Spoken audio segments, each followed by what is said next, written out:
What? You want to fight crime?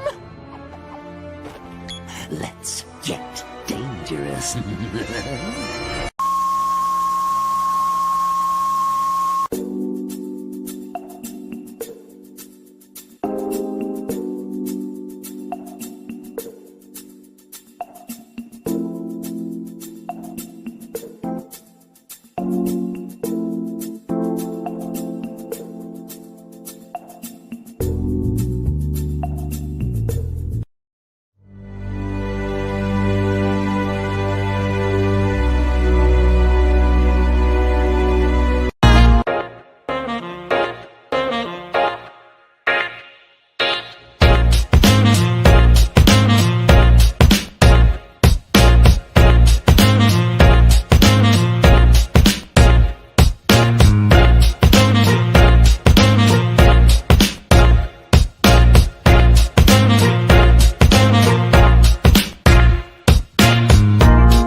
And yes, it is. It is that time Saturday. And this is Small Business Saturday. Nonetheless, here we're back at it again. We're right here on another episode of From the Desk of a Small Press Publisher. I'm your host, Joe D. McPhee. And tonight might be a short show depending on you guys out there in the listening air and in the chat and all this other nice stuff and everything here. But nevertheless, let's go ahead and get the business end of things out the way here, such as telling people that Stupid O'Clock still happens 1 hour into this show if we go into a second hour tonight. And we got Last Man Standing here. And then after the Last Man Standing, you get that respite until Monday morning at 10 a.m. Eastern Standard Time for Nevermind the Furthermore. And yes, coming this upcoming Thursday, we will have a brand new Comic Book Spectrum right here at 7 p.m. Central Standard Time, 8 p.m. Eastern here. But nevertheless, here, we're at that point in our show here that I know a lot of people love. And it is pre-recorded today here, mainly because of all the snow and everything here. So we ended up going Friday to storage and everything, and we put all of those books in storage already. So with that being said here, let's go ahead and do new comic book pickups for the week. And here we go. All right, here we go again with new comic book pickups for the week here. We got a decent little stack that we're pre-recording before our show on Saturday. And this does not include stuff that comes after. So let's go ahead and get it started with this is Superboy 222, and this is one of the Tyrak issues here dealing with the old Superboy series here.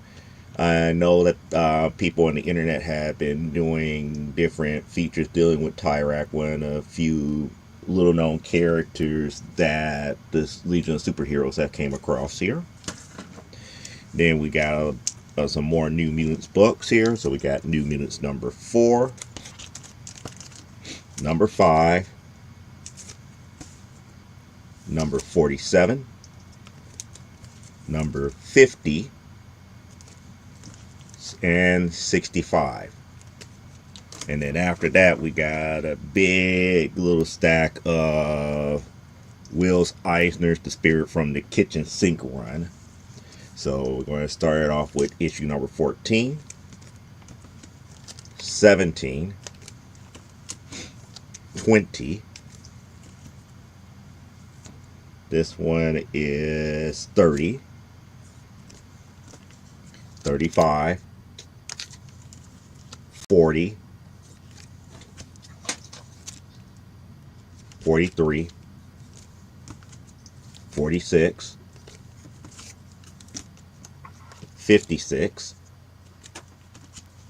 58, 59, 67, 71,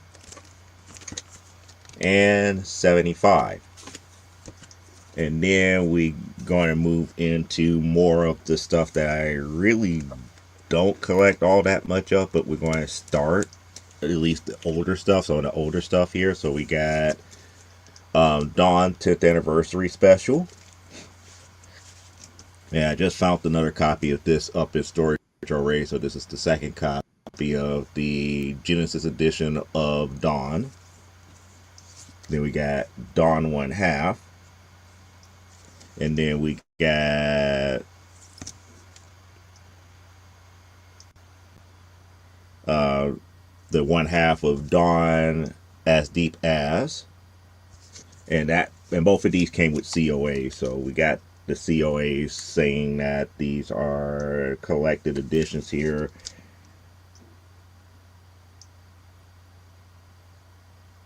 Yeah, so yeah, both of them say that they're limited editions here. Those are the 1/2s.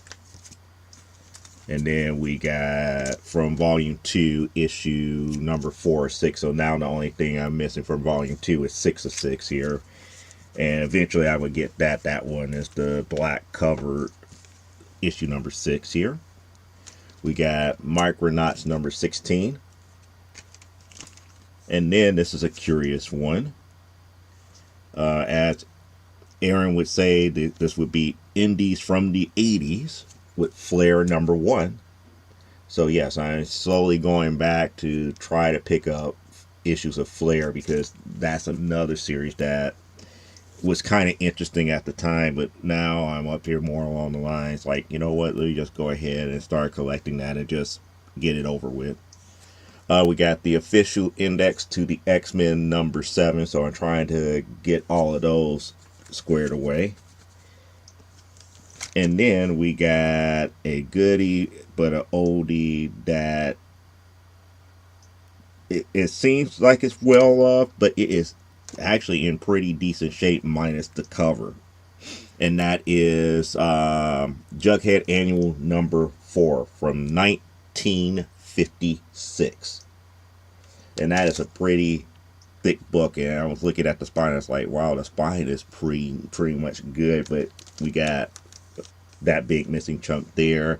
And some of the pages are a little bit folded over, but a decent press and everything. I might actually think about sending it in to reserve it. Then we also got Superboy number 1.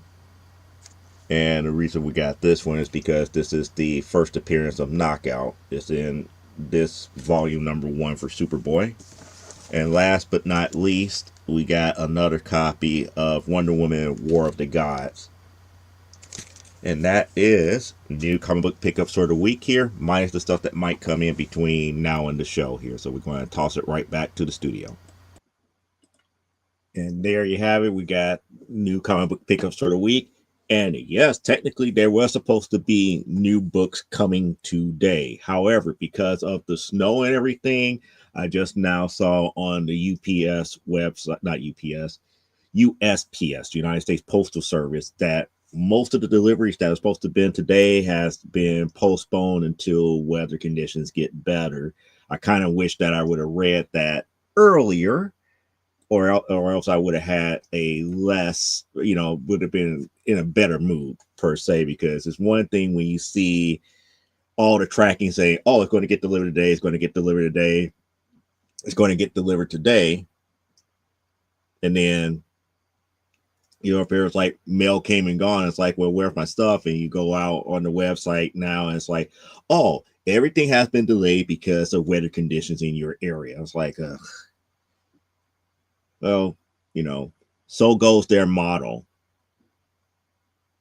Yeah, I should have known that, modern day doesn't follow the old postal model about, no matter what the weather, they will get the package to you here.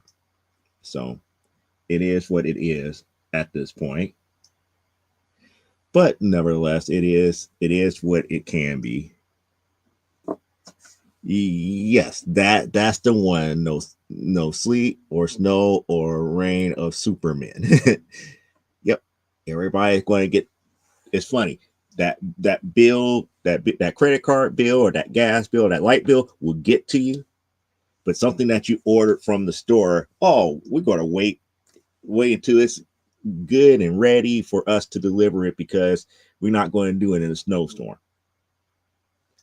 but you gave me this bill that could have waited.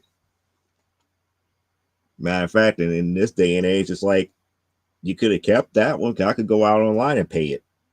I don't need that physical piece of paper to say I owe X, Y, and Z. But it is what it is here.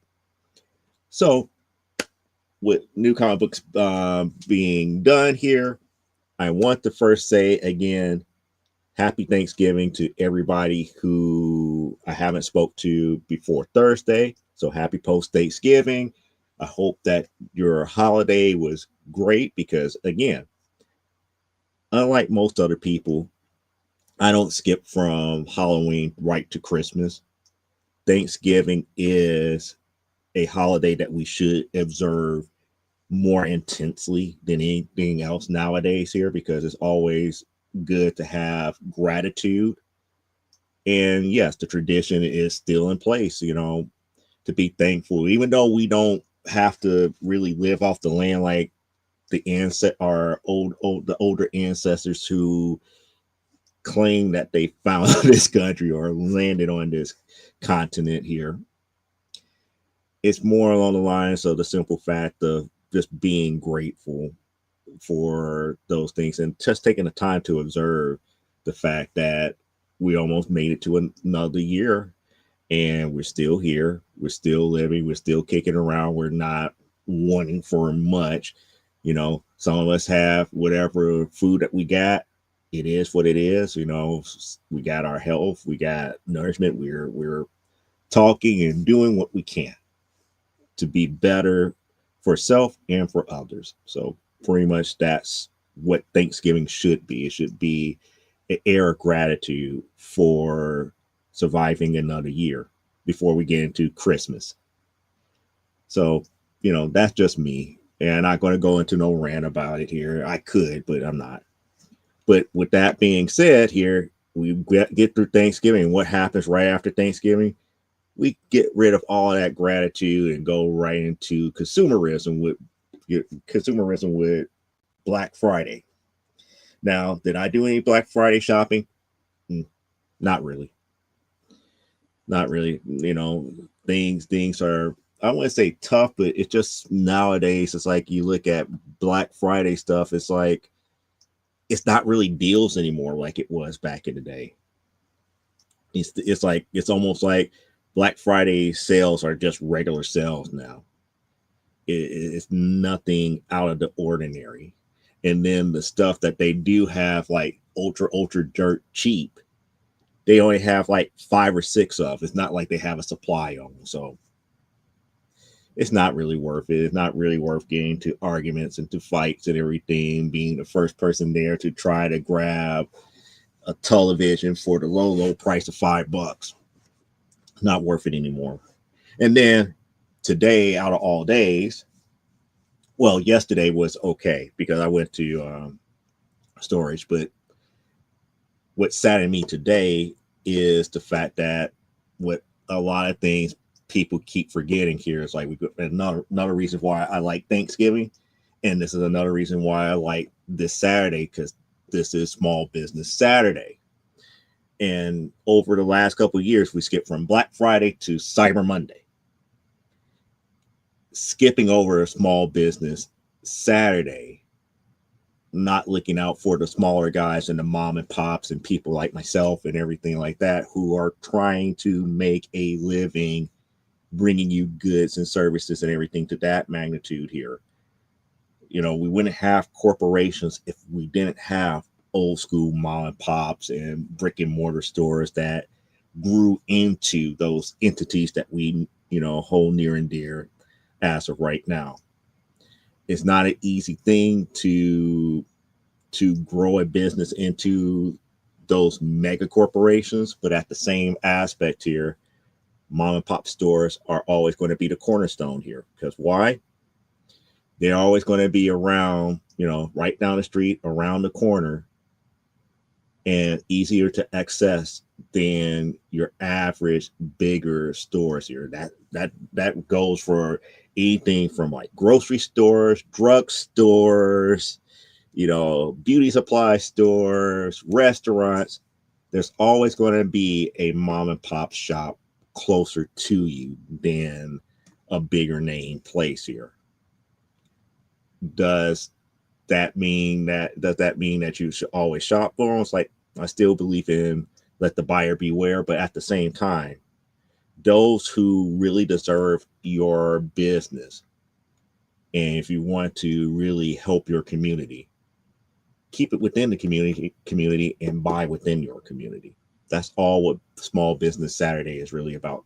I have been on several soapboxes about that aspect in other previous episodes of From the Desk of Small Press Publisher in previous years. We're not going to get into that either here.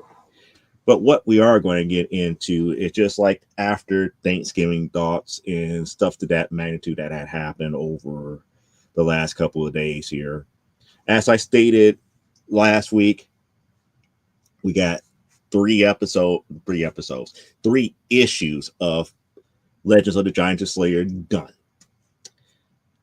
I am thinking about writing chapter 4 for the actual lecture up here soon, but for those who waiting for Primetime Saturday Night number 6, I have gone back to that. I am almost finished up with page 6, which is already into the Bootsy's Night Strike fight as of right now. So yeah, it's a good possibility that we might end up launching Legends of the Giant Slayer and having Primetime Saturday Night ready for C2E2 next year.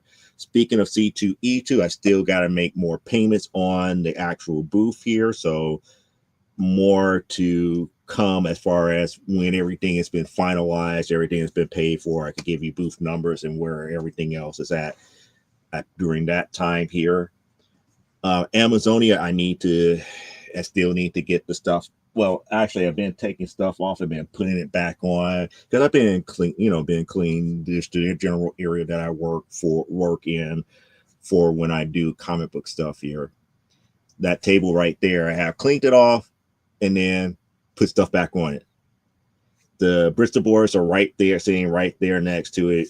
Every time I get ready to work on it, I get sidetracked by something else here, but that's just the life of a creator. It's always some type of work that needs to be done here. I haven't got back to really, hand drawing other than the custom covers that I did not too long ago. And that's more money that I have to put aside to get those graded and have them ready for C2E2. But it is what it is here. And being is like, love the term Bristol boards. But that's what they are. That's what these pages are called. They're called Bristol boards. Like Carson call them comic art boards, but they really are just called Bristol boards in the art realm here. But that's what these I would say 13 by 19 pages really are for that we use for comics here. They are called Bristol boards here. And I think I have 5 or 6 that I have in my hand right now. These are blank Bristol boards. So, yep. I know I have taught them well. No, I just reinforcing it. I'm not saying that you didn't do your due diligence here. I just reinforcing it. But that's what they are called and everything. So, it's one of those things where once you get that first line on that Bristol board, usually it's just smooth sailing for there. Just like when I do Primetime Saturday Night, when I start working on panels within DOS Studio, it's not just work on one panel and then go to another project. It's like, no, I'm doing multiple pages at a time or multiple panels in a day.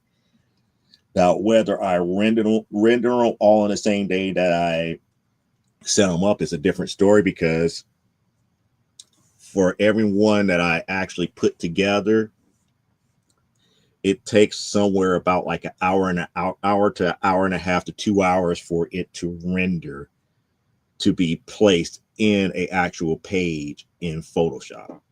And that's what I kind of use to set up all the digital aspects of it here. So these are, really intricate things here. And besides, I'm using a laptop. I'm not using a high end 3D machine here. I'm using more or less a gaming laptop to do the work on, which serves its purposes because it has the memory, it has the graphic capabilities and everything.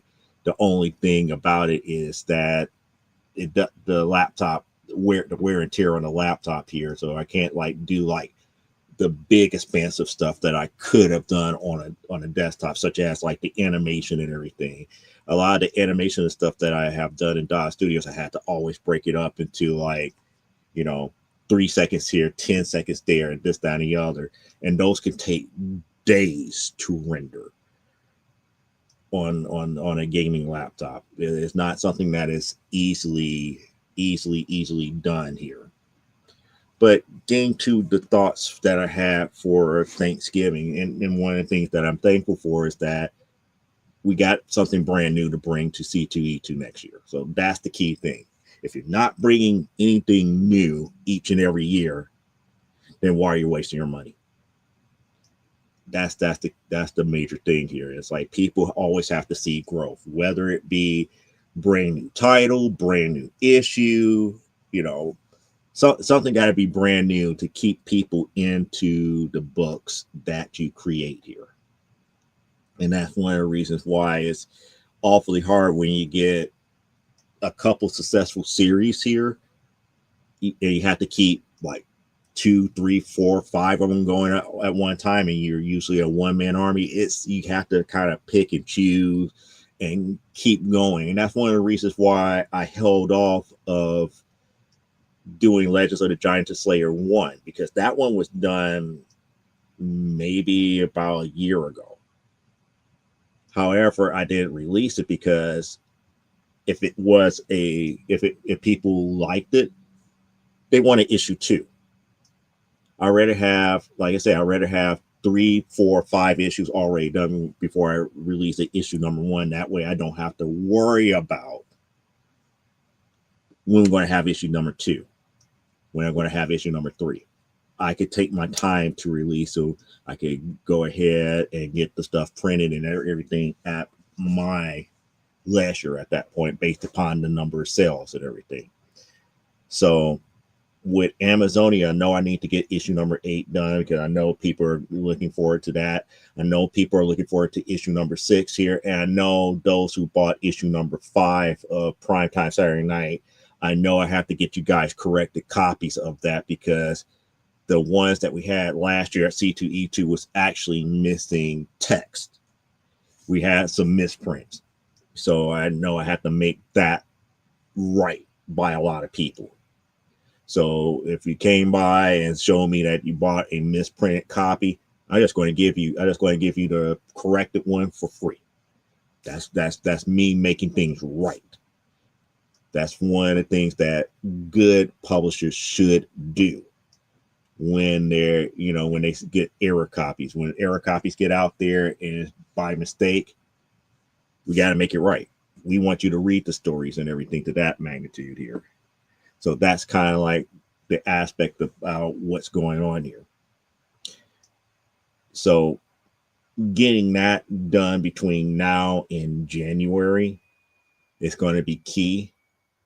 And if I could get it done between now and the end of December, it gives me a little bit of wiggle room to get the Amazonia 8 done. But I have to be like Johnny on the spot, working on Primetime Saturday Night just about like each and every day between now and then to get all 50 something pages done for issue 6. Good thing about that is that everything has been outlined and pretty much scripted. It's just a matter of just doing the work within DOS Studio and getting everything formatted before I could go ahead and let her and move on. The other thing about it is that I'm getting older and sometimes the body just doesn't do what the body needs to do here. So there's going to be days, after, going to storage and everything, aches and pains and everything. Just like what happened today with shoveling snow and everything. It's like that's the first time I ever shoveled snow where I'm up here was like I actually felt blah. And that's the only way I could say it. It's like normally it's like, okay, remove the show, this, remove the snow and keep going, this, that, and the other. I never had a second thought. But this is the first time I was like, this is weird. I actually feel winded. So I'm up there like, strange. But then again, getting older, getting up there in age. But it is what it is here. But nevertheless, that's the goal and everything for that. Now, as far as the overall comic book collecting and everything here, I'm going to try to catch up on a lot of the newer stuff here. But a lot of what I've been collecting is coming to an end. And when I say coming to an end, I'm talking about I have completed series, such as, the first run of Dazzler. That was one of the reasons why I was so happy that I believe it's Dazzler 33 was supposed to be in here today. That would have been the quote unquote Michael Jackson Thriller cover. That was supposed to be in here. That would have been the last issue that I was missing for all of volume 1. I'm getting, missing parts of like X-Men volume 3 and 4, or is it 4 and 5? I believe it's 4 and 5. Those missing issues here. I'm trying to finish up the rest of the tail end of Spider-Woman. And when I say the tail end, we're talking about volume 6 and 7. I'm nowhere near having all of volume 3. And that's not, it's just like volume 3 is neither Jessica Drew nor Julia Carpenter. I forgot who was Spider-Woman in 3. I want to say it was whatchamacallit, Peter's daughter as Spider-Woman during that time. But that's something, new and different and everything to that magnitude. I'm also trying to finish off New Mutants. And also trying to thank you, Maddie Franklin. Thank you. Trying to finish off New Mutants, The Spirit. And when I say The Spirit, we're talking about Kitchen Sink run. Because I got all the DC stuff. I got the one shot that Harvey Comics did. I got most of the magazine versions of it, but the Kitchen Sink regular formatted books, I'm getting closer and closer to that here. Oh, so Jessica was in volume 3, sort of. Okay. So pretty much, the Maddie Franklin volume 3. I do have a few issues of that, but I'm not in no rush to get that one completed here. But it's other things that I'm slowly finding that's like 7-issue series that I'm trying to collect, like Angel and the Ape from like the Silver Age is another series where I think I got like 2 and 6 now, or 2 and 4. So there's only 7 issues for Angel and the Ape back then. Things like Inferior 5 in the Silver Age.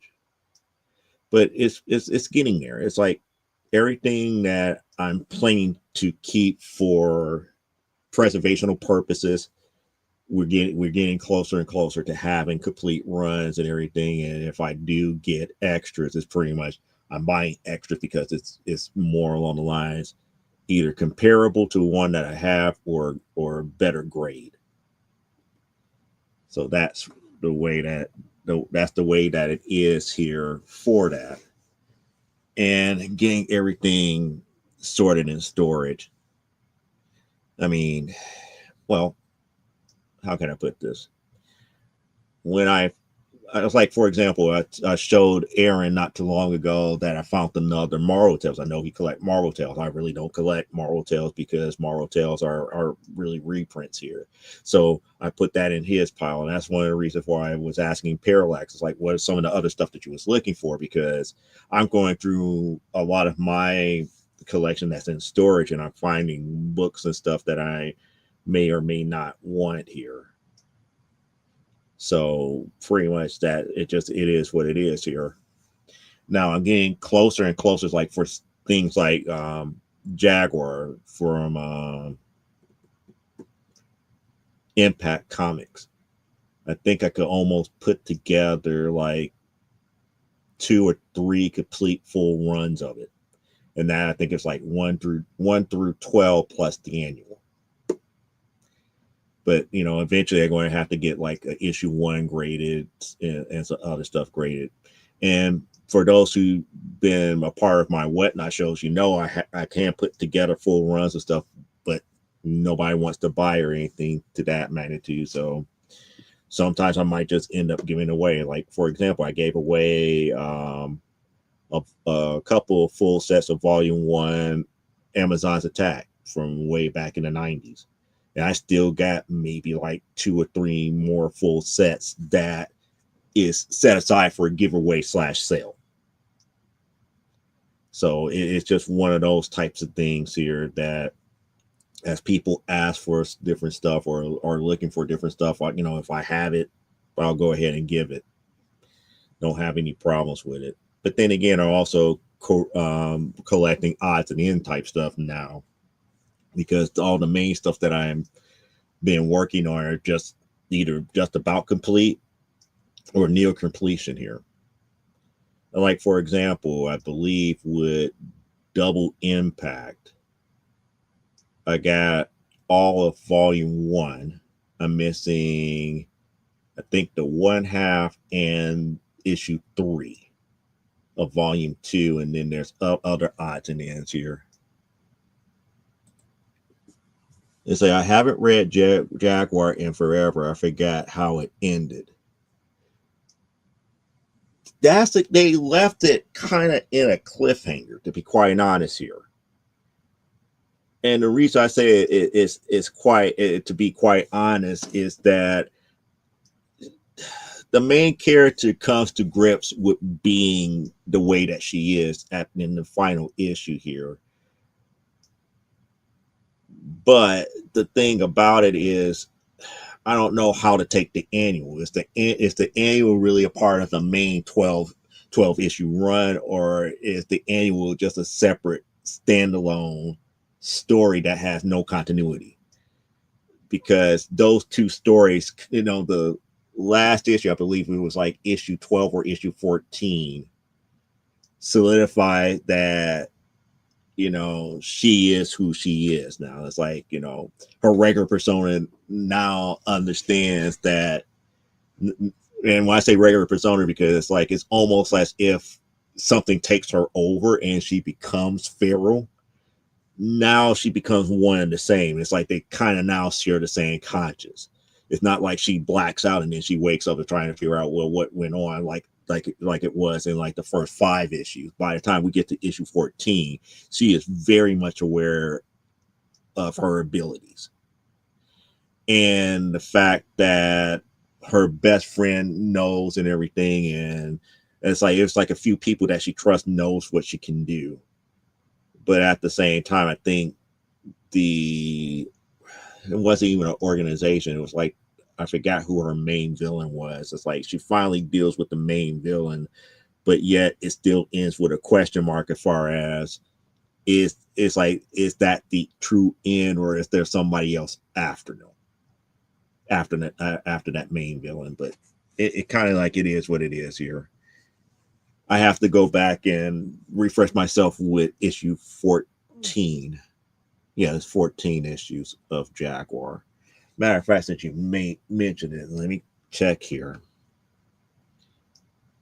And what's weird about my collection of Jaguar, I accidentally came across one thing that has not been marked in ZLZ as of yet here, dealing with the Jaguar series.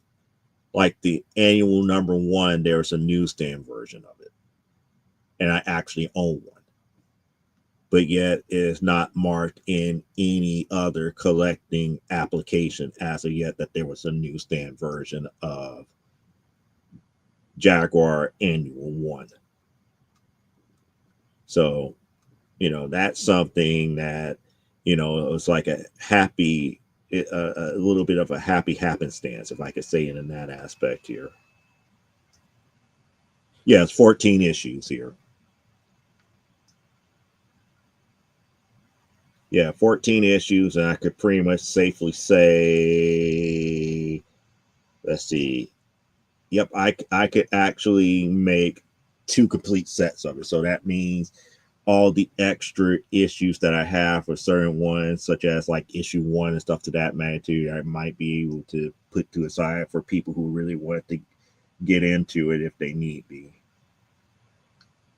But yeah, the Jaguar, there's a newsstand version of the Jaguar Annual.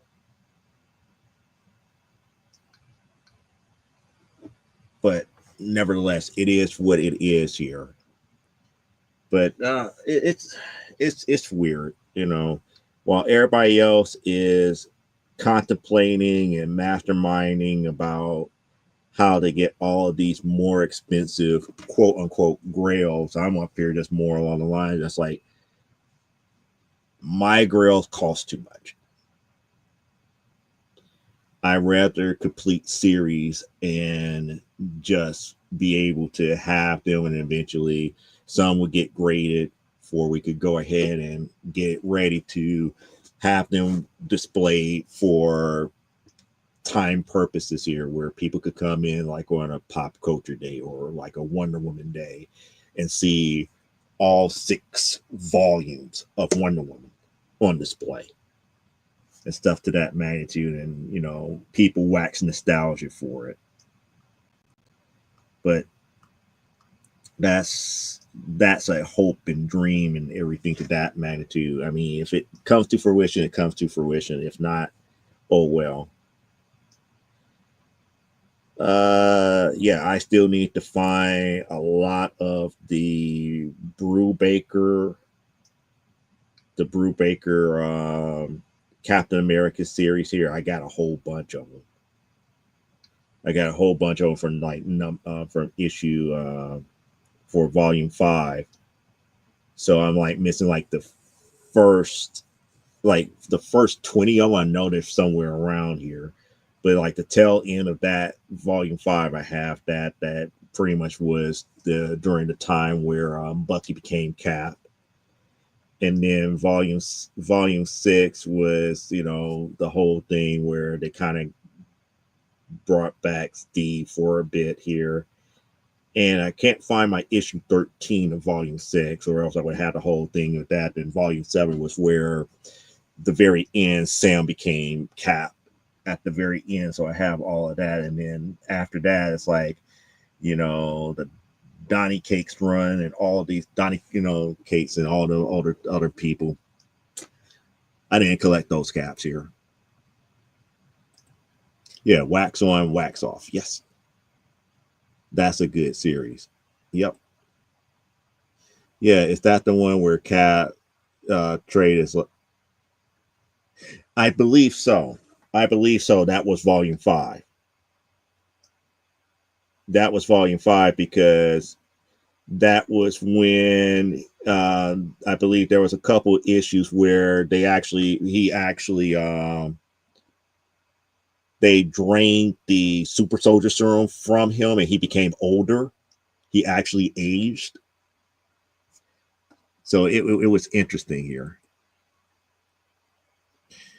Like I have one issue of Sensation Comics, not the run, just the one issue up for the run because of money. Exactly. That's one series that I have not started to collect here. I know people who have them for sale. I just don't have hundreds of dollars to buy those books. And when I say hundreds of dollars, it's like, he's up here selling them for like $300, $400, $500 a pop. I don't have that type of money. I'm up here trying to finish off Wonder Woman Volume 1. And I'm in that range of anywhere between 50 to 250 before we really get sub 100. And when we get sub 100, that's when we get into like that 200 to like thousands range, depending on quality.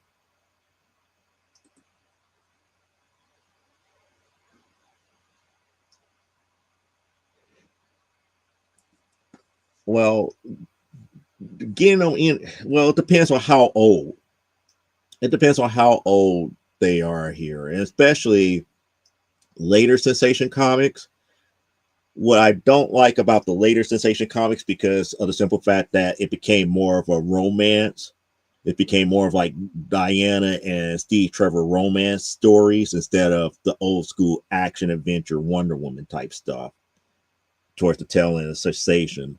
But with the Wonder Woman title, it's been consistent. It was consistent all the way through. It was still action adventure type stuff here.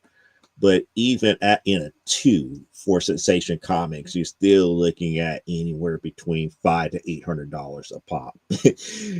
Those books are hard to come by, and they're short in number, so they just, because it's just so many, so the lack of so many of them still in existence, unless somebody happens to go and have like a warehouse find, and now all of a sudden, boom, here's all of these Sensation comics from like the 1940s.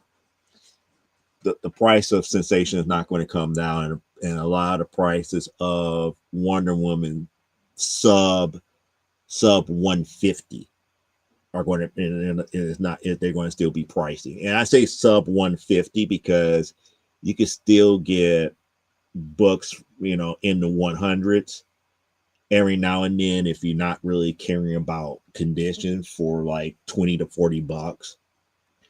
But if you care about condition, these books are never cheap here. Yeah, I'm talking about the real ones, not the love. Okay. Yeah, pre-Kennedy Wonder Woman's. Yep. Yeah, we're talking about anything from like 1940s to like 1960. So yeah. About pre-Kennedy, yeah. But it's just one of those things that I just know for a fact here. As a matter of fact, I'm trying to think here. No, I think I got beat out for that one. No, I didn't get another one. But those are few and far between here. And speaking of which, since now I have the CLZ app up and running here,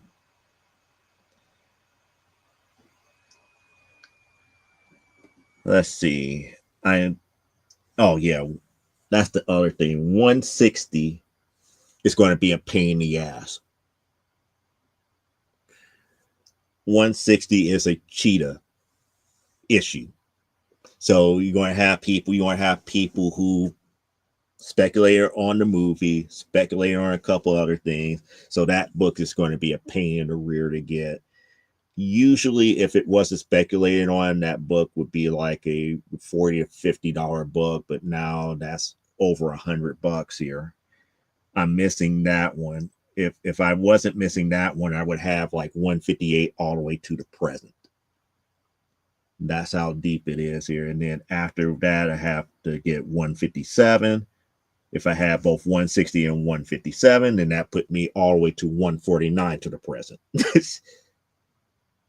And then if I had like, the missing stuff in the 140, such as 144, 145, 146, 148, in addition to all the others, then that puts me at 130 to the present. So yeah, I just have to finally piecemeal all this stuff together.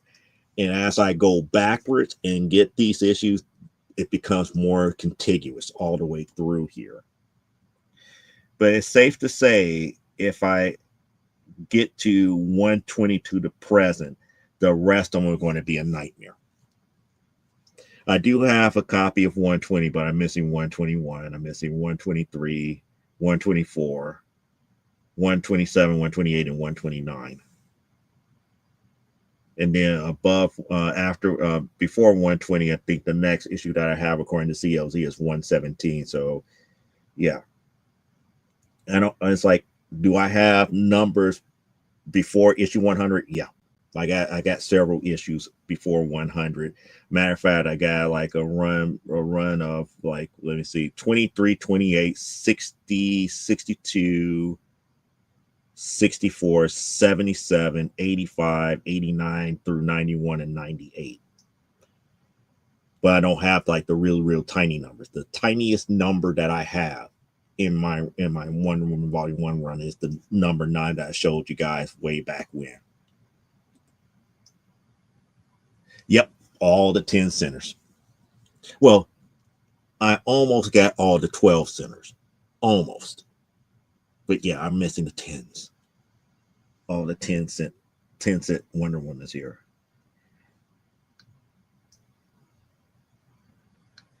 I believe I have all the 12 centers. No, yeah, just about. Because 134 is a 12 center. Yeah, so I'm getting close to having all the 12 centers here. Yeah, 131, that's a 12 center. 125 is 10. When did it go to 12 cents here? 130 is a 12 center. So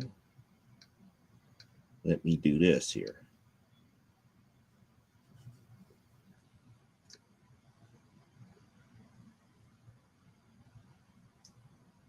When did it go to 12 cents? 128. No, 127. So I need to get 127, 128, 129.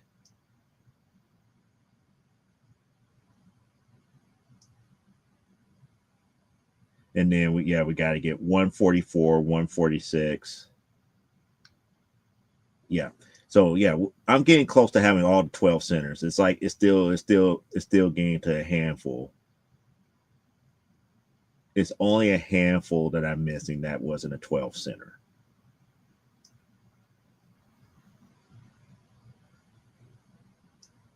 So yes. Man, 160. Why did 160 have to be a cheated issue? But anyway. Yeah, so all the 10 centers are missing, and I'm only missing a handful of 12s. So that shows you how deep it goes. But then again, that's one of the reasons why up here it's like I've been fighting beyond fighting with myself to get the X-Men stuff the way that I have like my Wonder Woman stuff, because originally after volume 3 I didn't care. I stopped caring about X-Men because it's not the same type of stories and everything that I grew up with. And it's weird because with Uncanny X-Men, I have all of volume 1, all of volume 2. I need to find my issue 24 of volume 3. And issue 24 is part of the original Sin, original Sin story arc. So that one, when I find it in storage, it's there when it's there. And then I'm missing a handful of issues of volume 4 of Uncanny X-Men. And it's bringing me to nausea to want to go back and get all of volume 5 and volume 6. And that was really because X-Men really hasn't been X-Men since volume 3. I'm sorry. All of this new stuff that they're doing is, I don't know. But people are saying volume 6 has been okay. It's been okay. It's a different take, but it's still not my generation of X-Men by no means here. And then when we get into like the series that was the offshoot from where Jim Lee's X-Men series was here, I have all of volume 1, all of volume 2, all of volume 3, and I need to finish off volume 4 and volume 5. So we're talking somewhere close to maybe 1,000 issues, 1,000 issues combined. And of that, a lot of people are going goo goo gaga over stuff like First Gambit, you know, all this other stuff here. And I look at it as like, it's not a 9.8. It's not a 9.8, but when you have three of them, it doesn't matter. It just doesn't matter anymore. Sometimes it's not about financial, it's about historic. You know, we try to keep track of miscellaneous nonsense, if I could say it in that aspect here. It's like, oh, First Gambit is worth a lot of money. It's like, yeah, but it's still not like first Miles Morales. That to me has more of a impact here. And then I look at these types of things here. Why did I pick on first Miles Morales more so than First Gambit? Gambit has been established for a long period of time, but again, you got people who do speculation on it. And if it wasn't for the fact of the X-Men movie and the fact that Channing Tatum was playing them and all this other stuff, his first appearance wouldn't have shot up. Same thing with Jubilee. Those books have been pretty much in the plenty. And still in, as far as I'm concerned, it's still in the plenty. Just like Amazing Spider-Man 300 is still in the plenty. It hasn't, the number of available copies have not fallen off yet for these prices to get inflated the way that they have been here. And Tori is saying, my brother David says current X-Men is more X-Men, but he collected for decades, and he said that I should read the Magic books, but not full price. He said not to read Magic books.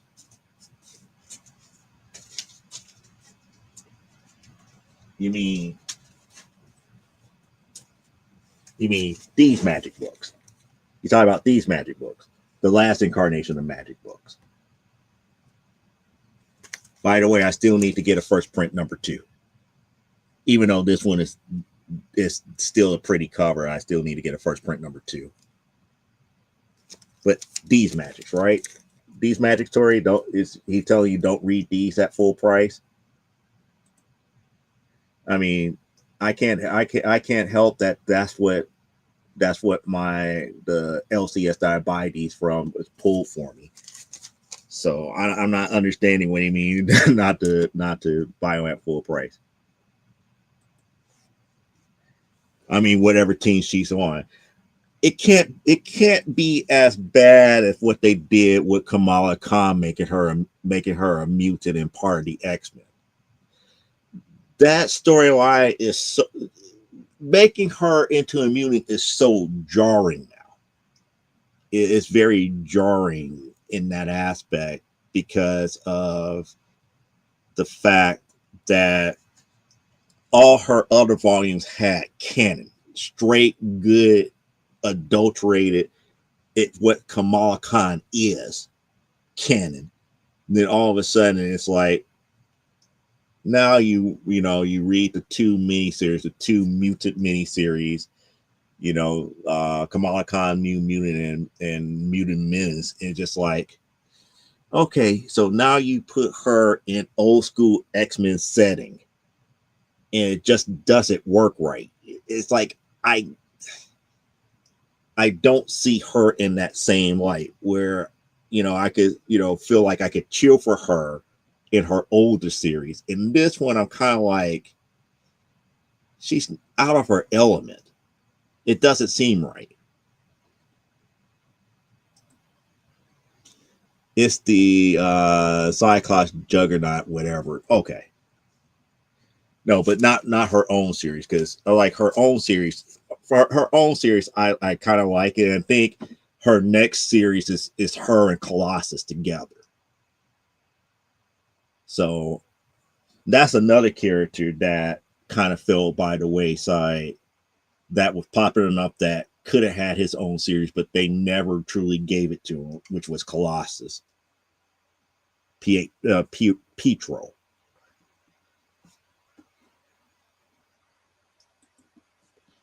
But it would be interesting. It would be interesting to see the dynamics between Magic and Colossus as that series goes on. Just like another series that I really want to complete, but I think it's going to be awfully hard to do because issues after issue 100 goes into a very small print count, would be Film Force. And yes, people, I have finally got the first 100 and I want to say like 110, 105, 110 nonstop. Finally, I finally got the elusive issues in the early goings, like in like the early 10s. I finally got those now where I have all the first 100 unbroken, and even giving a copy of issue 1 over to our friend over here, Parallax here. So she's going to finally have a copy of issue number 1.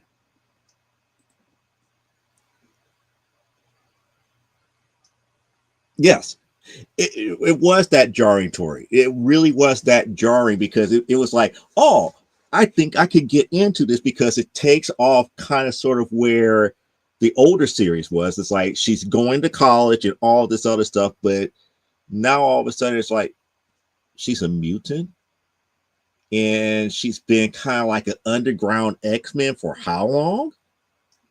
It's like, wait a second. You kind of like going, kind of like, wait a second, this, that, and the other.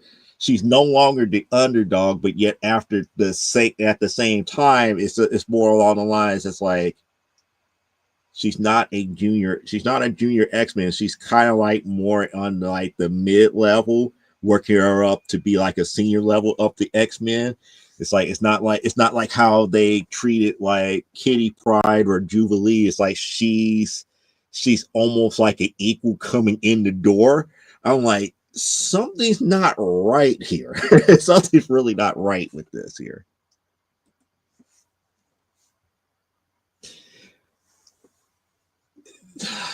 They probably not going to, I shouldn't say they. I highly doubt that Bill Black would do a collective volume of Film Force. The reason being is that the storylines are of such where the later issues weren't 100% full issues. I do know of like what was I want to say like issues in like the from like 105 to like 120 something were flip books at times, or like, you know, by the time we get to like issue 140 they were flip books. So you had like maybe half of the book being Film Force and the other half being one of their other titles. So that you know, like I said, it's like they was going through some rough times where the print runs were very, very short. Now, mind you, this is a series that went over 200 issues and still, well, actually about to get ready to relaunch, but they went over 200 something issues already. So I'm still trying to catch up to get to those things here.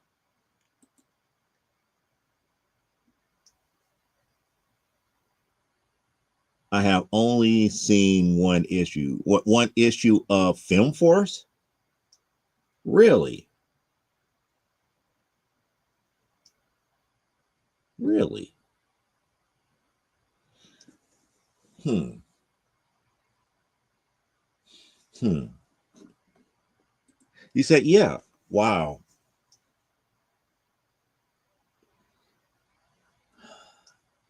See, what I'm trying to think about right now is I have 2 short boxes full of Film Force stuff.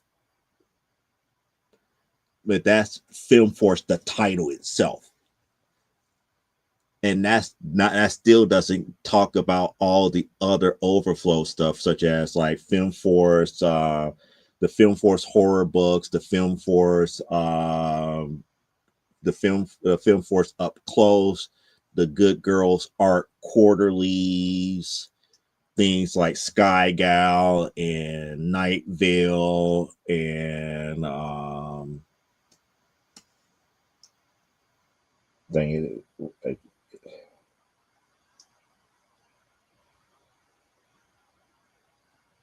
it, Black Diamond, something Phantom. If that's the cowboy one and stuff to that magnitude. But there's a whole bunch of offshoots that were members of Film Force. So yeah. Well, yeah. Joan Wayne is still there, and then I forgot who the supposed new Miss Victory was later became Rad in the series. And that was a whole big to do between Rad and Joan.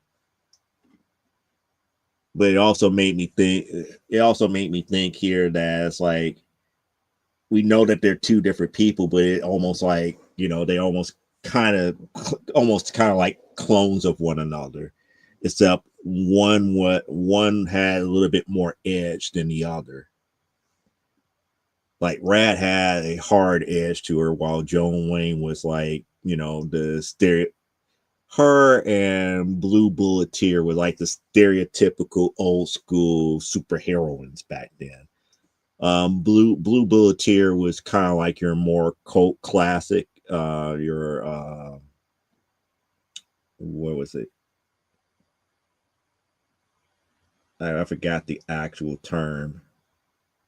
I don't want to say cult. It's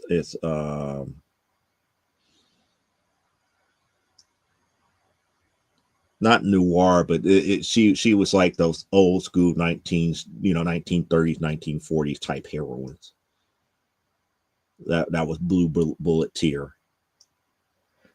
And to be quite honest, Blue Bulleteer was an offshoot of Lady Phantom. So that's what got me into Blue Bulleteer, because she kind of give you the warmth and giggles of reading the old school Lady Phantoms. Yeah, pulp. Thank you. Yeah, because Blue Bulleteer was very, very pulp.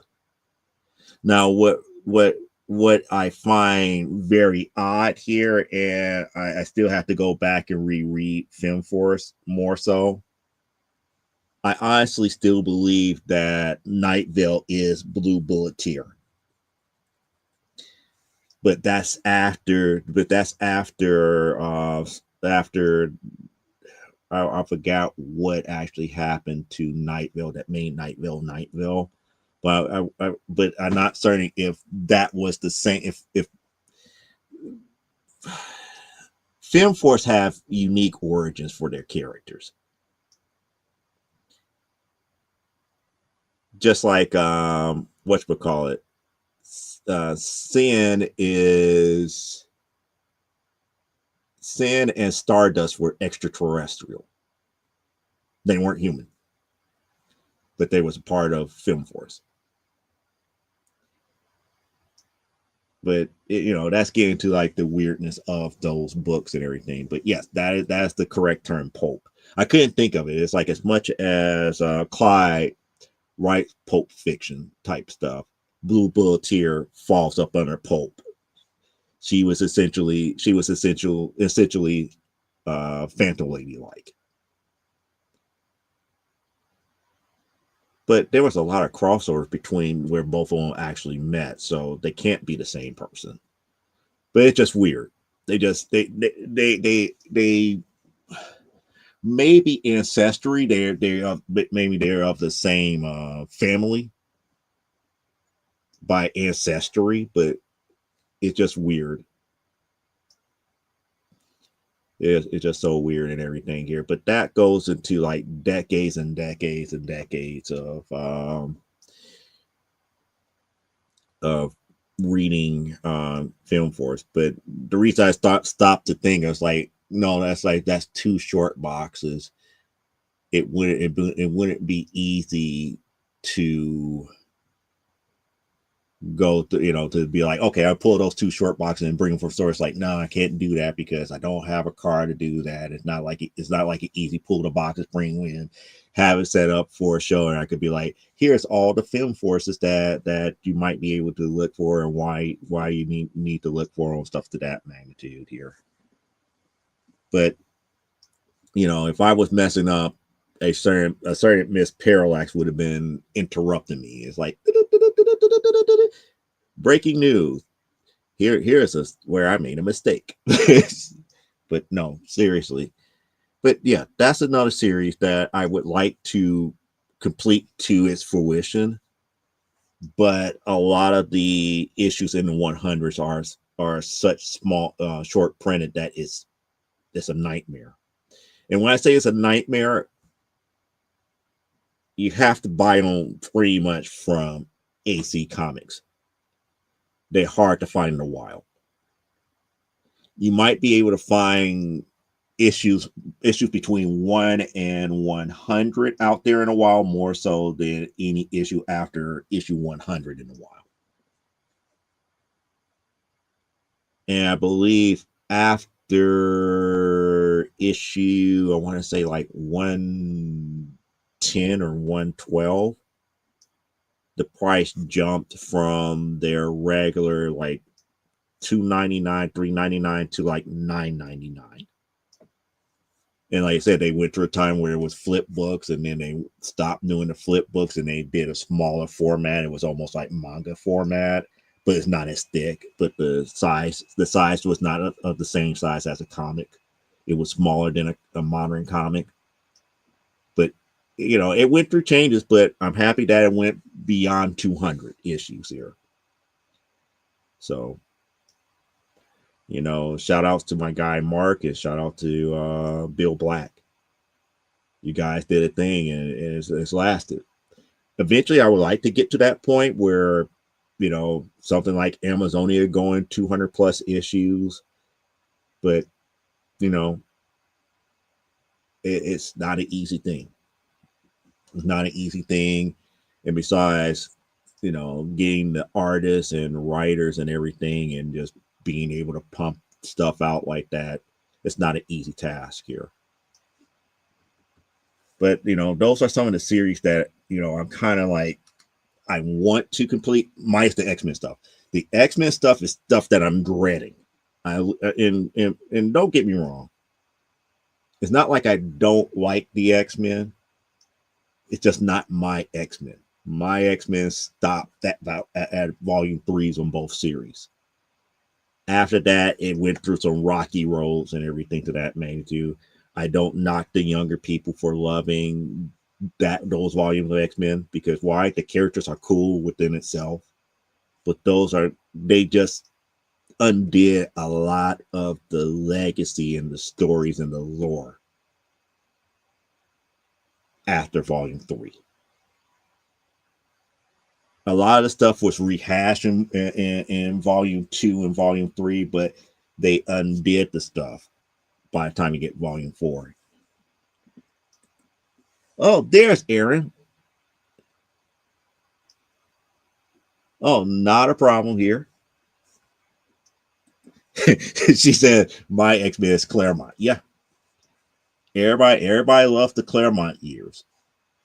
But reading the stuff before Claremont wasn't bad, but I understand why X-Men almost got canceled before whatchamacallit, not even before Claremont.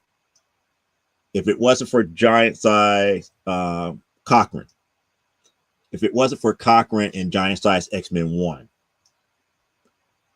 the X-Men as we know it would have been dead. It would have been dead in the water.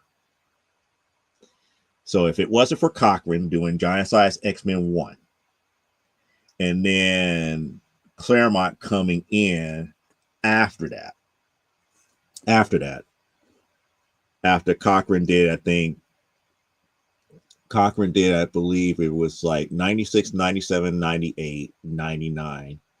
Claremont did 100. And from issue 100, 100 on, boom, we got the X-Men that we know and love. But before, I want to say X-Men 96 or 95 and Giant Size X-Men 1, X-Men was on the chopping block a couple of times. It just wasn't selling very well. I'm going to Heroes Con in 6 months. Claremont will be there. See, Eric, if I don't want to do this to you, I don't. But if you want a similar Claremont story to mine, let me send you issue 1 and issue 2 of Prudence and Caution and see how he reacts.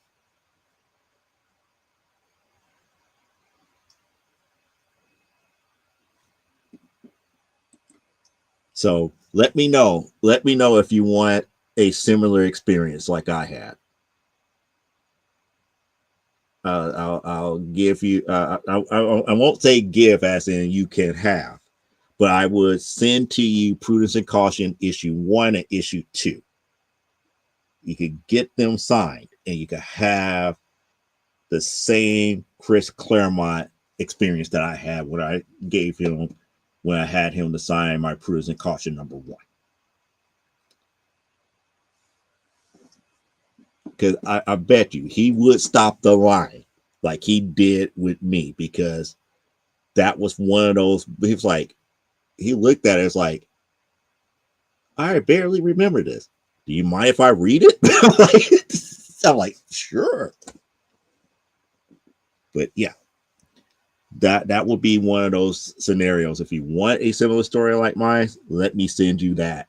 And I bet you, you know, nickels to donuts that he might actually stop and be like, huh, I barely remember this. But yeah, those are the types of things here. But yeah, getting back to where I was saying, buy volume 3 of both the Uncanny with the Uncannies and the second X-Men series. It just wasn't the same. It just wasn't the same for me. Not to say that all they should have stopped there, but you know, following the history of the X-Men, they almost died before we even got to Giant Size X-Men number 1. So we should be grateful for Cochran and Claremont. We should be grateful that we still have a John Byrne. And what's funny is that John Byrne was still doing pages of X-Men. Off to the side, he was writing his own X-Men stories that never got published. It's hilarious how back in the day that there was a lot of old school Marvel talent that was still getting paid not to draw and not to write. But, you know, those are things that we, you know, tend not to truly think about or nor focus on. It's just one of those facts of the matter here. Let's see, other stuff, other titles that I was working on here that I need to finish completing here. Surprisingly enough, if you guys really want to know something that is truly odd. And when I say truly odd, yeah, see, you remember those pencils and everything that he used to post on his social media accounts of, as you called it, fake X-Men. I wouldn't say it was fake. It was just stories that he was working on that wasn't going to see the light of day at Marvel. They weren't going to see the light of day at Marvel. As I was saying, you know, stuff that I didn't think I actually had complete runs of, but it's weird that now, since I'm aware of it, I might as well go ahead and complete some of these volumes here, such as like Vampirella. Like, I should say, always use that word. For example, I have all of Volume 2 of Vampirella Strikes, but I only had the first two issues of Volume 1 from Harris. But I got all of the Dynamite version. Just like I got all of Dynamite Volume 1, Dynamite Volume 2, Dynamite Volume 5. And then after that, I don't know, Volume 1, Volume 2, Volume 4. And then after that, I'm missing odds and end type stuff here. But, I fell off of Vampirella. I was like, it's not the same. It's not the same as the old school Harris stuff. I even found the copy of Vampirella Monthly number 7 in storage. So I never thought I was really that into Vampirella. But it turns out that I had a whole bunch of them. A hell of a lot of them.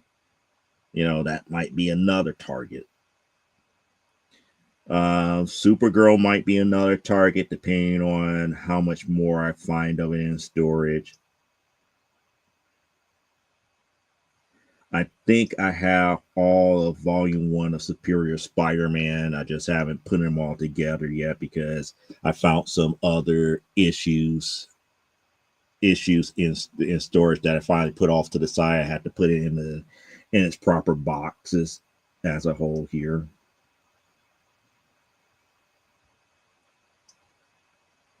Spidey Super Stories is another one that eventually would get done. But yeah, I'm almost at the point where it's like most of the major runs of stuff that I really want to keep, I'm just about done with.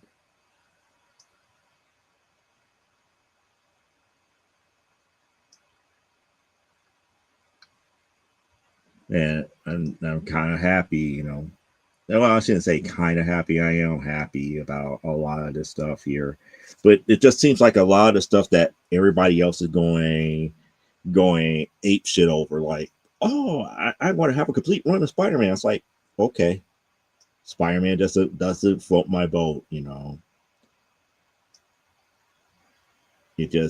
Oh.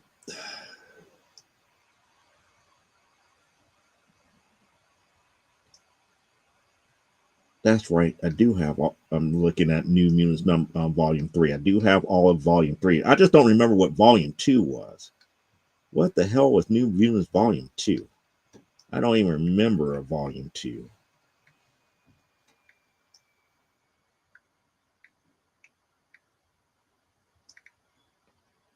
What was Volume 2? How do I go from 1 to 3? Oh, Volume 2 was that version here. The 13 issue short series back in 2004, where nobody cared about that version of New Mutants. Let's see.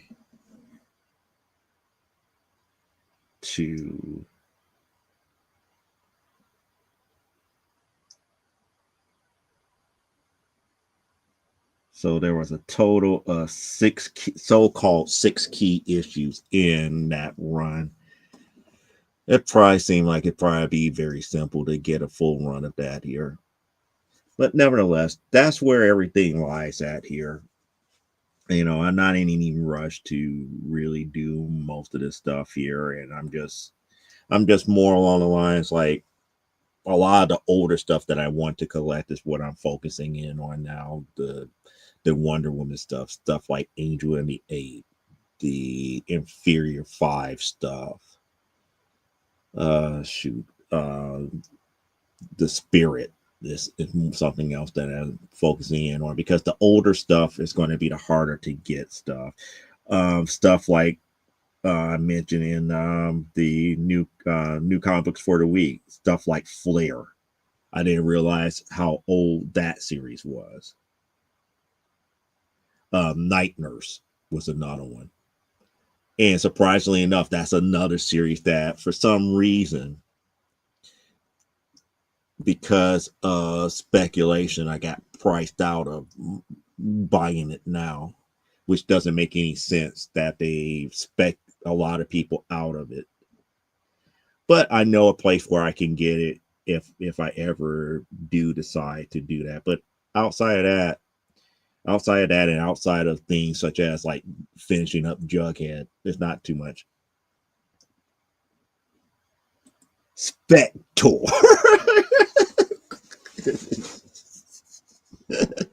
Oh boy. That would be one to get like the old school police comics and the old school I forgot where Spectre came from. The cover where it's like he was putting people through the meat grinder. That one would be like the one issue that I would get of the Spectre. But yeah, Spector. Yeah, I got the reprint of Night Nurse. It's a rip. Well, the recent one that came out that people are now charging $20 for, that it should be no more than like a $5-6 book, but they doing like six. They're doing like doing like it's to $20 because it was a forgotten about series here. I don't know, but when I talk about getting Night Nurse, I'll talk about the original series back in like the 70s that went 4 issues. That they also speculated on those issues, and those are astronomical. You think $20 for what just came out just a few years ago is much?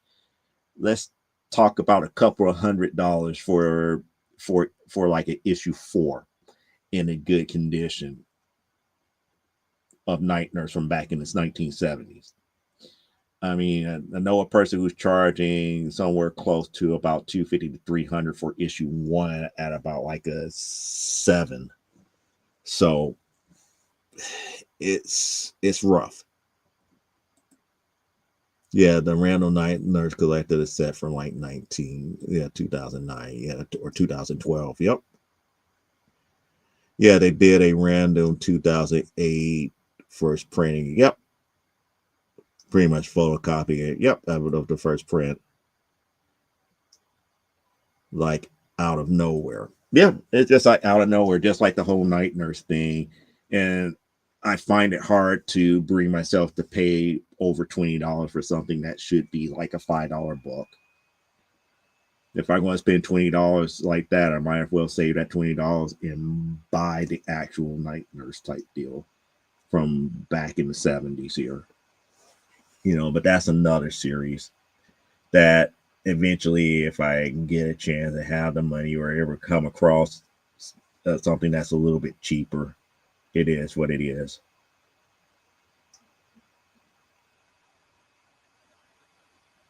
But nevertheless, here, yeah, I do have issue number 4 of ISIS, so that's not.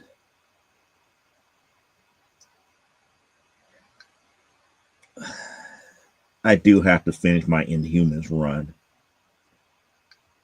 I do have to finish Inhumans, both Volume 1 and Volume 2. And Inferior 5. Inferior 5, I'm missing, 6 issues of Inferior 5. And surprisingly enough, I have a copy of issue number 1 from the original run of Inferior 5.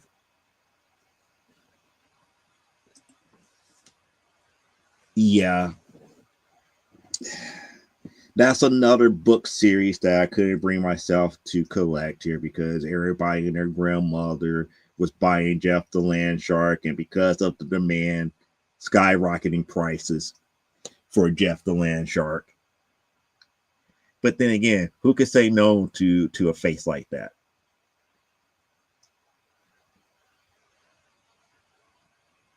If you ever played the game Marvel Rivals and see him in his business suit, the only thing you can think of is Look at me, I'm educated Jeff. An educated Jeff. Yeah, they gave him a business suit and glasses and everything. It's like him being in like a Clark Kent suit. But it is what it is here.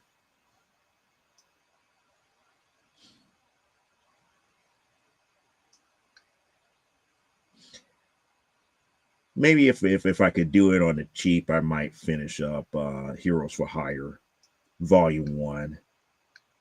Volume 1 and Volume 3. Volume 2, I think I got all of them. No, I mentioned issue 15 of Volume 2. So yeah. So those are things that I need to truly think about here. He's a business shark. Jeff is educated Jeff with the Clark Kents with the Clark Kents on. Yeah, Beanie chose the green gem bow tie, the square glasses, and the pin for his tail, and the light suit pinstripe. It's like he has a briefcase of papers. He's highly important. Highly important. Jeff is life. Yes.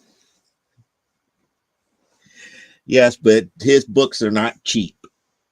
Not cheap at all. Matter of fact, I was still looking at auctions before the show.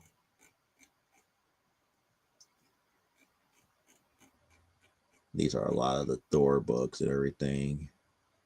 I could come back to that. Let me look up to see how much people are charging for Jeff the Land Shark.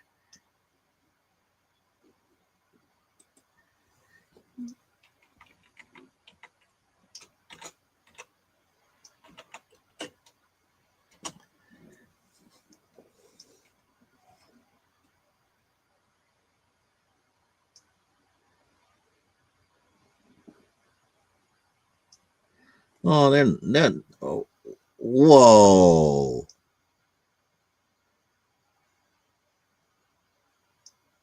I was like, oh, I'm about to say it's not that bad. And then I scrolled down a little bit. I was like, whoa, $50 for issue number 1. You got to be kidding me. You got to be kidding me. You got to be. It's like, I don't want to break down and be like Parappa the Rapper. It's like you gotta believe that you have enough money to get this stuff. You gotta believe.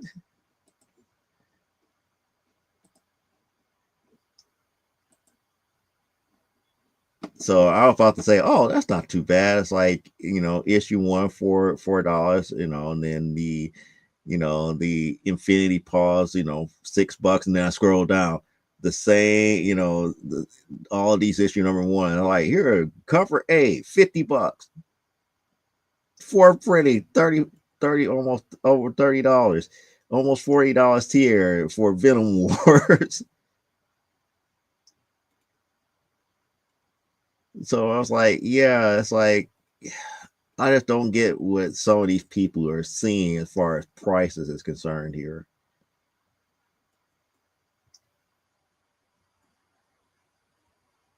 Jeff the Land Shark number 1, $20.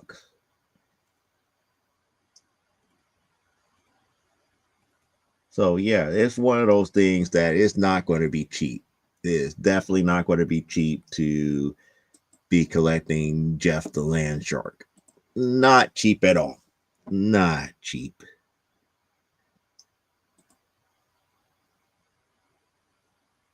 Huh. She said the YouTube.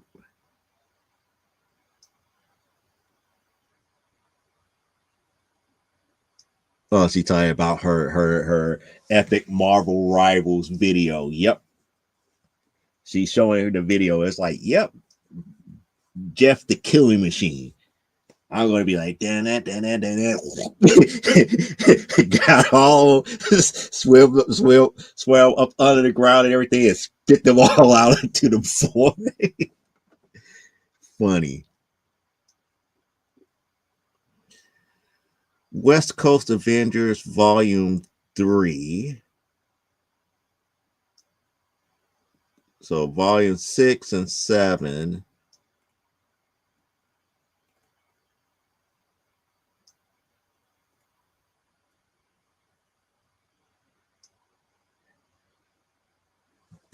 Volume 3? What the hell is Volume 3? I'm trying to picture Volume 3 of West Coast Avengers.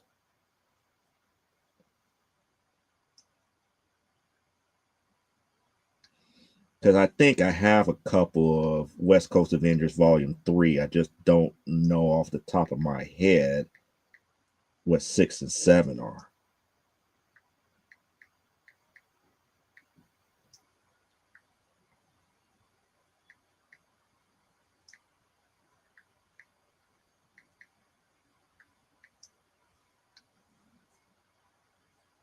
Oh, this okay. This one, this set. This is definitely a set of West Coast Avengers that I didn't get when you had America and the new Hawkeye and a couple other of the youngins in this one here.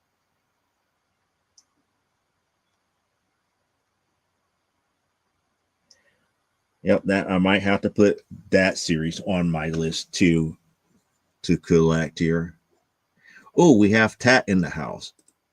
So we got Tat in the house. He's like, yeah, off the subject, but go Bears. Don't get me started with the Bears. Or as I call them officially now, the Arlington Heights Bears, because they're no longer Chicago when they move. Arlington Heights is not Chicago, and Chicago is not Arlington Heights. But it is a pretty interesting run that they're on. They are currently in first place in their division, and I think they are 2 games away from clinching a playoff spot. Will they be able to make a Super Bowl run? Highly doubt it. But it's interesting to see how everything pans out here within the next 5 games. I think it's only like five games still left. After they beat the Eagles, it's only 5 games that still left. It's going to be an interesting 5 weeks. That's all I can say here.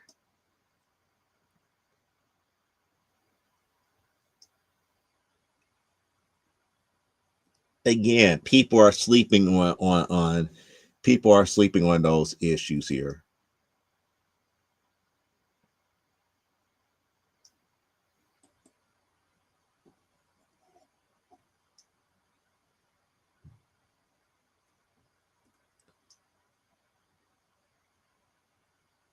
Now she's putting up a Bleeding Cool article. Like the Meadowland Jets and the Syracuse Giants. Exactly. They're not New York. They're not New York. If anything, the Jets should be New Jersey Jets because they're in the Meadowlands. The New Jersey Jets and Secaucus Giants. Yeah, people are saying that issue 7 is the first appearance here, and I'm like, issue 6, Marvel with their cameo bullshit. Again, that's marketing departments trying to get people to buy books. A first appearance should be a first appearance, period. There should not be, how do you make a cameo in a comic? You really can't. It's going to be first appearance or first mention. It's not really a cameo because you can't just make a cameo where it's just like, I'm just here, but you don't know who I am. And it's not like back in the day where somebody might draw a character up in there, you might not know who they are, and then all of a sudden, you know, 20 issues down the line, it's like, oh, that's who that is. Yeah, the last games are tough. I didn't pick up. Oh, you didn't? Okay. Be right back. Yeah, the New York Giants baseball team left in 1957, and you can stop saying the New York football. You can't stop saying the New York football Giants. Ah, funny. Circassian. The Circassian Giants. That name does not fall off the tongue very well. Circassian Giants. Just like Arlington Heights Bears. That does not put fear in other football teams. It's like the Arlington Heights Bears? What? It's like, what's that? Bear? Are they Berenstein Bears like? What that? A cameo being in a book, movie, etc., as known characters. Yeah.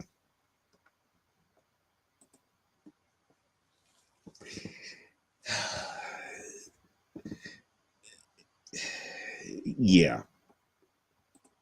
Circassius. Circassius. Circassius. Oh, so it's not even New York. It's the New Jersey Giants and the New Jersey Jets. The New Jersey Giants and the New Jersey Jets. Why? Because New York disowned them because they put that new stadium out there.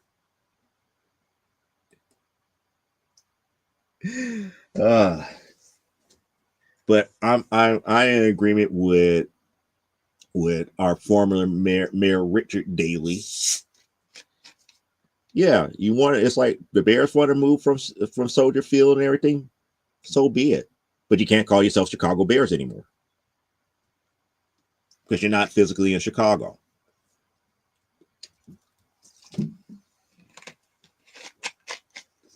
People don't remember that the very first football team that was in Chicago were the Cardinals. That was Chicago's original football team. The Bears was really out of Urbana when they first started. That's the reason why the Bears colors are the way that they were, because they kind of mimic the University of Illinois colors. But, people don't follow their history because, again, the Cardinals left from Chicago. They went to St. Louis, and then they went to Arizona. And it's weird because it's like they left Chicago. They was in St. Louis for a while. Then the Rams came to St. Louis, and the Cardinals went to Arizona. The Arizona Cardinals are still there. Their original franchise started here. The Chicago Bears started downstate Illinois, around the Urbana area. But it is what it is. Like I said, they should be called the New Jersey Giants and the New Jersey Jets. They're not physically in New York. The only true New York team that there is the Buffalo Bills. They should be called the New York Bills.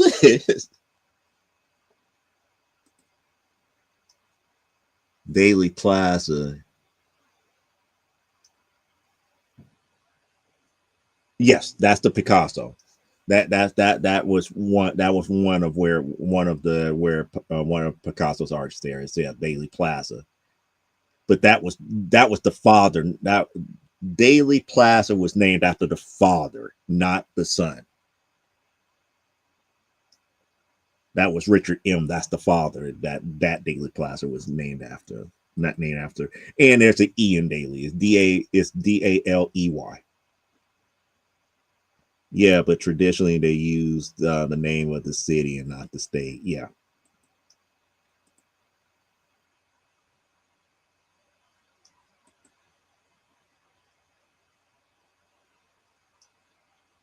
She said, "It's like I'm going to continue to refuse to put the E in the name of daily."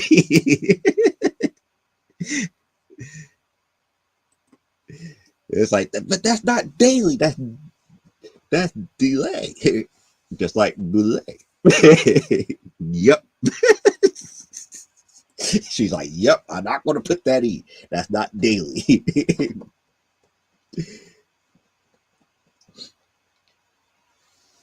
Boulay.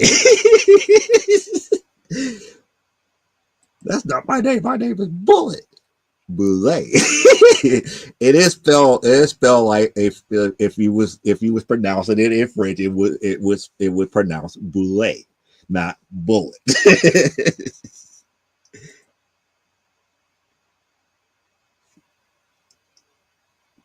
Day da lay.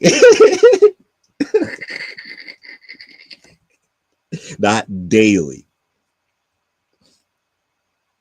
Wait, wait. Hold on. Wouldn't that make the other daily Daily Dow E? It's not daily, it's Dow E.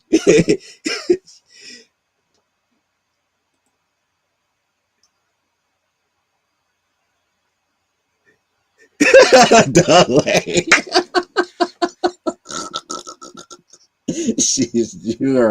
You are having too much fun here.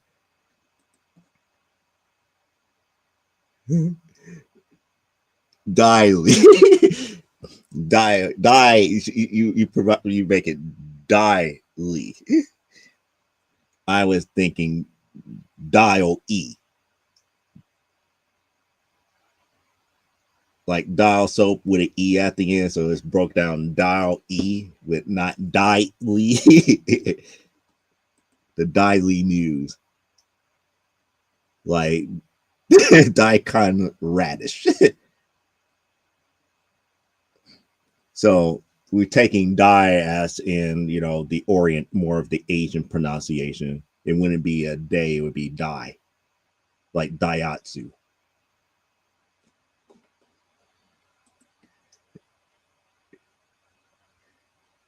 D so D also D also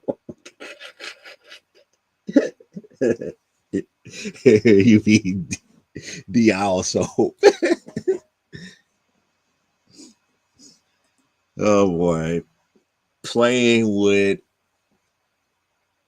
etymology of words. Yeah, that's right. This is etymology because it is the breakdown of phonetics. I almost forgot my definitions.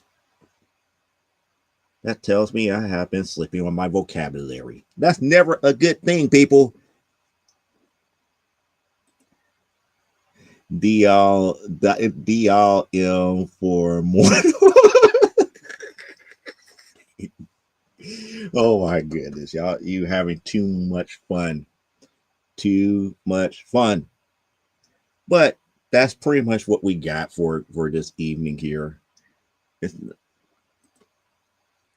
yeah, etymology is a 50-cent word meaning the origin or beginning of the word. The G is mayhaps.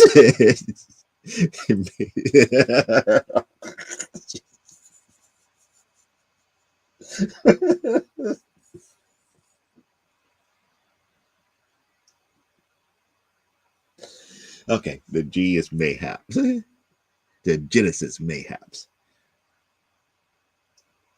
The Genesis. Well, no, because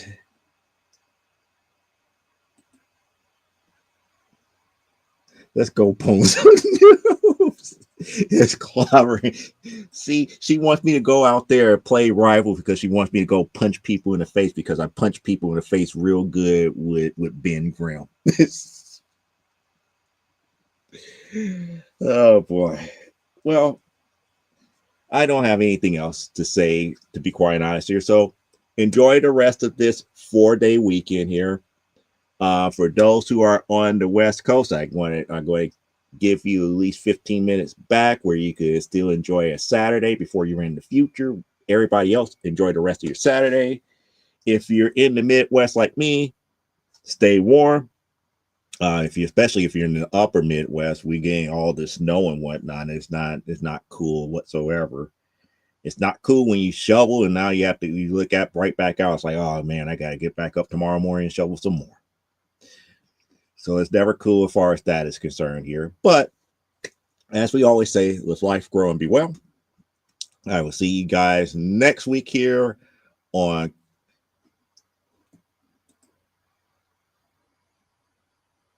I'm not even going to get into that.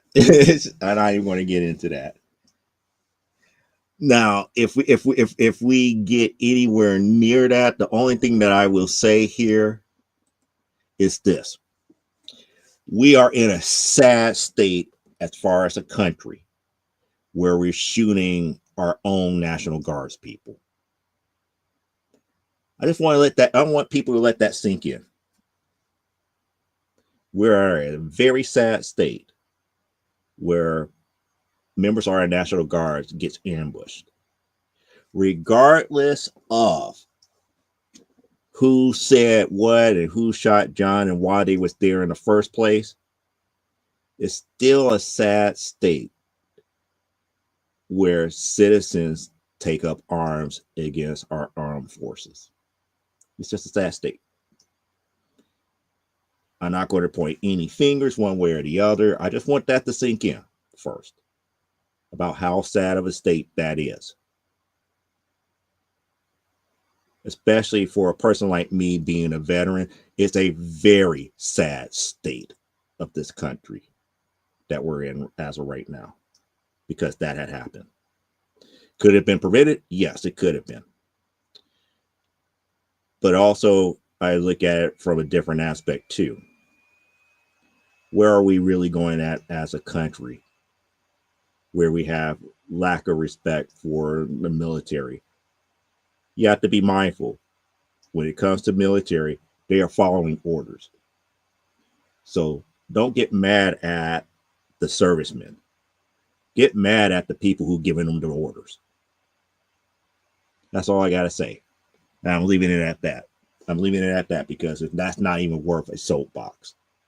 That's just the way that it is.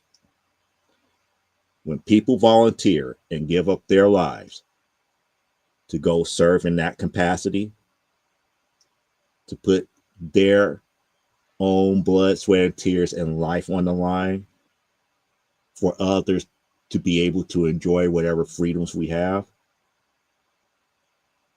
you have to be careful of taking up arms against them, because not everybody is willing to do that. It's one of the most altruistic things that a person can do for another. You may not like the reason why they're there, and then a lot of times they're not there on their own choice. So if you're going to be upset at the people that gives them the orders. Don't be upset at the person and take their lives because you can't take the life of the person who gave the order. So on that note, we're going to let it mellow back out. Let's see.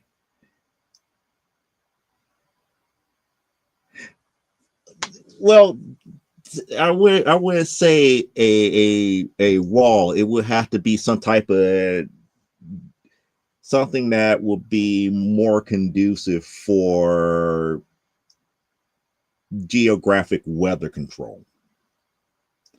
But then again, now we're going to get into conspiracy theory at the very end, and I'm trying to give the East Coast people their rest of their Saturday here, because we don't want. Indeed, it is disgraceful and unwarranted. Thank you. Yeah, like Senator Kennedy said, you hate the cop. The next time you need help, call a crackhead. Wow. Well, Little Beanie hugged, the leg of a soldier at Penn Station, and the big dude that could bench press me, and he is like, "Oh my God, you're so cute." Yep. And again, it's like when I was in grammar school, there were such things as citizenship and patriotism and stuff to that magnitude, and understanding what that really was. We have gotten so far away from it. You have to think that we've been several decades away from when I was in grammar school. I don't think the kids and people nowadays have the same aspect of what patriotism is. But like I said, I digress. We're going to call it a night. So let life grow and be well. I'll be back here next Saturday. You never know. We might pick this back up next week. Hopefully not, because I tried to keep from being political. But in general terms, what happened there, I want people to really sit back and let that marinate. That's just sad. It's sad. It's sad. Yeah, all these youngins hate America and then leave. Then it was like, why would I leave? I don't know. But I leave that alone for right now. So good night. Have a good one. Until next week.